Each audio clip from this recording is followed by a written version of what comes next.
আপনারা কারা কারা একা একা যখন নামাজ পড়েন, নফল হোক সুন্নত হোক বা ফরজ হোক, যখন নামাজ পড়েন প্রায় রাকাতে সূরা কুল হুয়াল্লাহ পড়েন কারা কারা? একটু হাত তোলেন তো। আচ্ছা, হাত নামান। খুশি হয়ে হাত তুলছেন, মনে করছেন প্রশংসা পাবেন। প্রশংসা না, বরং একটা বদনাম পাওয়ার ভয় আছে। সূরা ইখলাস, এটাকে আমরা সাধারণত কুল হুয়াল্লাহ সূরা বলি, তাই না? ইখলাস মানেটা কি? আমরা যেহেতু এই সূরাগুলো নামাজের মধ্যে সবচেয়ে বেশি পাঠ করি, ঠিক না বেঠিক? এই সূরাগুলো অর্থাৎ শেষের দিককার সূরাগুলো আমরা যেহেতু বেশি নামাজের মধ্যে পাঠ করি, এই সূরাগুলোর অর্থ যদি আমি জানি, ব্যাখ্যা যদি আমি জানি, তাহলে নামাজের মধ্যে মনোযোগ ধরে রাখা সহজ হবে। কারণ আপনি মুখে কি পড়তেছেন, আপনি যে অর্থ বুঝেন না, মন্ত্রের মতো পাঠ করতেছেন। যদিও না বুঝে পড়লেও আপনি সওয়াব পাবেন, কিন্তু না বুঝে পড়লে তো আর এই কোরআনে আল্লাহ কি বলেছে এটা আপনি জানতে পারবেন না। না জানলে সে অনুযায়ী আপনি আমলও করতে পারবেন না। এজন্য আমাদেরকে বুঝতে হবে। এজন্য সূরা ইখলাস সম্পর্কে আমরা জানি। ইখলাস এই সূরার নাম। সূরার নাম হলো সূরাতুল ইখলাস বা ইখলাসের সূরা। ইখলাস শব্দের একটা অর্থ হলো পিওর করা, খাঁটি করা। তার মানে আমাদের ইবাদতটা শুধু আল্লাহর জন্য হবে, খাঁটি হবে। এখানে কোনো ভেজাল অন্য কারোর জন্য সেটা হবে না। আমাদের দোয়াগুলো সব শুধু আল্লাহর জন্য হবে, খাঁটি এবং ফ্রেশ ভাবে আল্লাহর জন্য নিবেদন করবো, সাথে আর কারোর সেখানে শরীক করব না। এই জন্য এই সূরার নাম ইখলাস। যে এই সূরার মধ্যে আল্লাহর ইবাদত, একত্ববাদ, তাওহীদ, এটাকে খাঁটি করবার নির্দেশ দেওয়া হয়েছে। আল্লাহর কোনো শরীক নাই, এই জন্য এটাকে সূরা ইখলাস বলা হয়েছে, খাঁটি করার সূরা, ঈমানকে বিশুদ্ধ করা, তাওহীদকে ঠিক করার সূরা। একইভাবে ইখলাসের আরো বিভিন্ন অর্থ এবং বিভিন্ন ব্যাখ্যা আছে, আমরা শুধু এটুকু বলি। এরপর আসা যাক সূরা কুল হুয়াল্লাহ।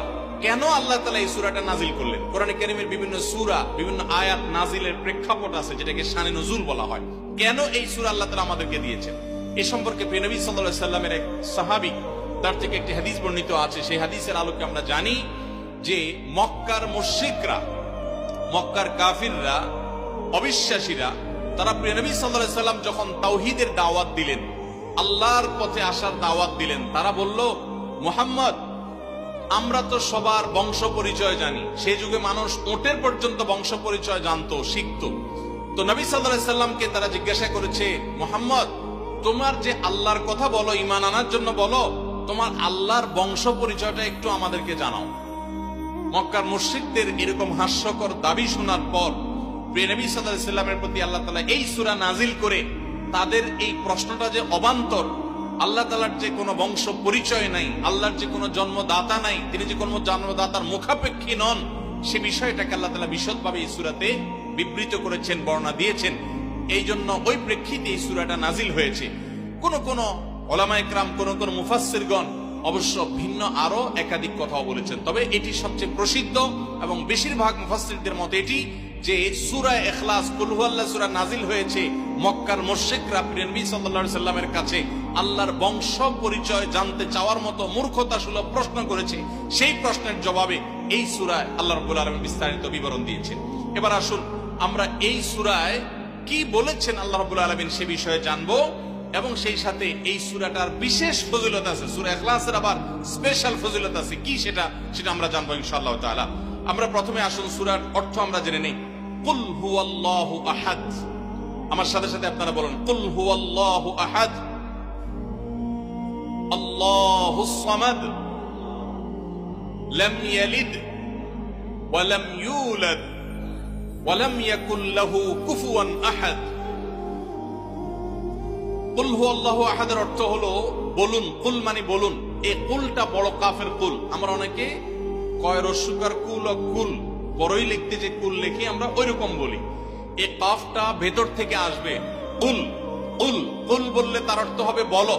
আর যদি ছোট কাফের কুল, অর্থাৎ বাংলায় করস্যকার কুল ও কুল লিখি যে আমরা ওরকম কুল যদি বলেন, আরবিতে তার অর্থ হলো খাও।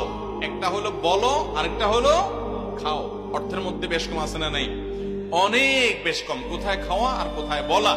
এই জন্য এই কফটাকে একটু শুদ্ধ করার চেষ্টা করতে হবে। উল ভিতর থেকে, উল উল হুয়াল্লাহু আহাদ। এর অর্থ কি? কুল মানে বলুন। আল্লাহ তাআলা তার রাসূলকে বলছেন, হে রাসূল, আপনার ভেতরে যে বিশ্বাস আছে তাওহীদের প্রতি, সেই বিশ্বাসকে প্রকাশ করে বলুন, হুয়াল্লাহু, হুয়া মানে তিনি, আল্লাহ মানে তো আল্লাহ।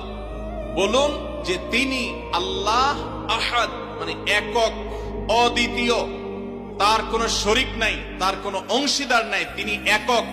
বংশ পরিচয়ে তার থাকার প্রশ্নই ওঠে না। যিনি একক, যিনি অদ্বিতীয়, যার কোনো শরিক নাই এবং যার কোনো পার্টনার নাই, যার কোনো ফ্যামিলির সদস্য নাই, যিনি একক, তার বংশ পরিচয় জানতে চাওয়া এটা মূর্খতা এবং অজ্ঞানতা।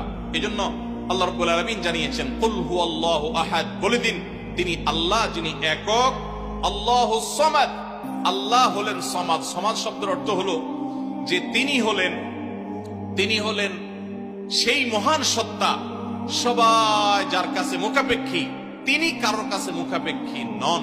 সমাদ মানে হলো যিনি অমুখাপেক্ষী, যিনি কারো মুখাপেক্ষী না। পৃথিবীর সকল সৃষ্টি তার মুখাপেক্ষী, তিনি কারো মুখাপেক্ষী না। যেহেতু তিনি কারোর মুখাপেক্ষী না, অতএব তার বাপেরও প্রয়োজন নাই, তার মায়েরও প্রয়োজন নাই, তার সন্তানের প্রয়োজন নাই, বন্ধুর প্রয়োজন নেই, তার কারোর কোনো প্রয়োজন নেই। সবার তাকে প্রয়োজন, কিন্তু তিনি কারোর কাছে মুখাপেক্ষী নন। আল্লাহুস সামাদ, লাম ইয়ালিদ ওয়া লাম ইউলাদ, যেহেতু তিনি কারো মুখাপেক্ষী নন, এজন্য তিনি কাউকে জন্ম দেননি। ওয়া লাম ইউলাদ, এবং তাকেও কেউ জন্ম দেয়নি। যেহেতু তিনি কারো মুখাপেক্ষী না, এজন্য তার বাপ মারও প্রয়োজন নাই। আমরা দুনিয়াতে আসার জন্য বাপ মার মুখাপেক্ষী, বাপ মা ছাড়া আসতে পারি না। যেহেতু আল্লাহ কারো মুখাপেক্ষী নন, এই জন্য তার কোনো জন্মদাতার প্রয়োজন হয়নি। ওয়া লাম ইউলাদ, এবং তিনি কাউকে জন্ম দেননি।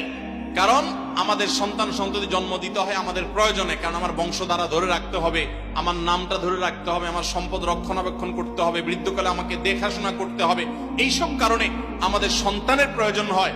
আল্লাহ তাআলা যেহেতু মুখাপেক্ষী নন কোনো কিছুর প্রতি, এই জন্য তার কাউকে জন্ম দিয়ে তার বংশ টিকে রাখারও প্রয়োজন নাই, আবার তাকে কেউ জন্ম দেওয়ারও প্রয়োজন নাই। ওয়ালাম ইয়াকুল লাহু কুফুয়ান আহাদ, আর তার কোনো সমকক্ষ নাই, তার সমান কেউ নাই, তার সাথে কোন প্রকার সাদৃশ্য হতে পারে এমন আর কেউ নাই। তিনি অদ্বিতীয়, তিনি একক। এই ছোট ছোট 4টি সূরায় আল্লাহ তাআলার 3টি গুণবাচক নাম আল্লাহ উল্লেখ করেছেন। আল্লাহর মূল নাম যেটা, সেটা উল্লেখ করেছেন আল্লাহ, তার জাতে পাকের নাম। আর এর পাশাপাশি আরো 2টি গুণবাচক নাম উল্লেখ করেছেন। এক হলো আহাদ, মানে একক, এটা আল্লাহর গুণবাচক নাম। আর একটা হলো সমাদ, এটাও আল্লাহর গুণবাচক নাম। এই নামগুলো আল্লাহ তাআলা উল্লেখ করেছেন।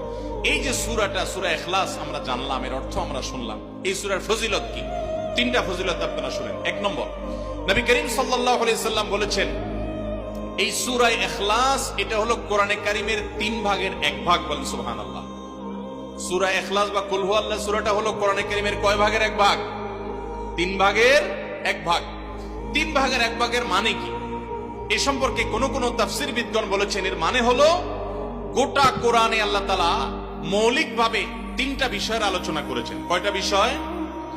এই পুরো কোরআন জুড়ে আল্লাহ তাআলা আলোচনা করেছেন কয়টা বিষয়ে? 3টা বিষয়। নাম্বার 1 তাওহীদ, একত্ববাদ, ঈমান সম্পর্কে। নাম্বার 2 আখবার, বিভিন্ন জাতি গোষ্ঠীর ইতিহাস আল্লাহ এখানে আলোচনা করেছেন। নাম্বার 3 এই কোরআন আল্লাহ তাআলা আলোচনা করেছেন আহকাম বা বিধিবিধান। ঈমানটা মানুষের, বিশ্বাসটা মানুষের সবচেয়ে গুরুত্বপূর্ণ। বিশ্বাস মানুষকে পরিচালনা করে, জন্য কোরআনে এটার আলোচনা সবচেয়ে বেশি। এরপর ইতিহাসের আলোচনা মানুষের অনেক বেশি প্রয়োজন শিক্ষা গ্রহণ করবার জন্য পূর্বের ঘটনাবলী থেকে, সেজন্য সেগুলোও আছে। আর 3 নম্বর বিধিবিধান, মানুষ কিভাবে চললে কোন দিকে গেলে লাভ হবে, কোথায় গেলে ক্ষতি হবে, সে হালাল হারামের বিবরণ কোরআনে আছে। 3টা বিষয়ের আলোচনার মধ্যে একটা হলো তাওহীদ বা ঈমান। এই সূরা ইখলাস এমন একটা সূরা কোরআনের, এই একটা সূরাতে পুরা সূরা 4টা আয়াতের সবগুলো আয়াতে শুধু ঈমান সম্পর্কে, শুধু আল্লাহর জাত সম্পর্কে বলা আছে। বলেন সুবহানাল্লাহ।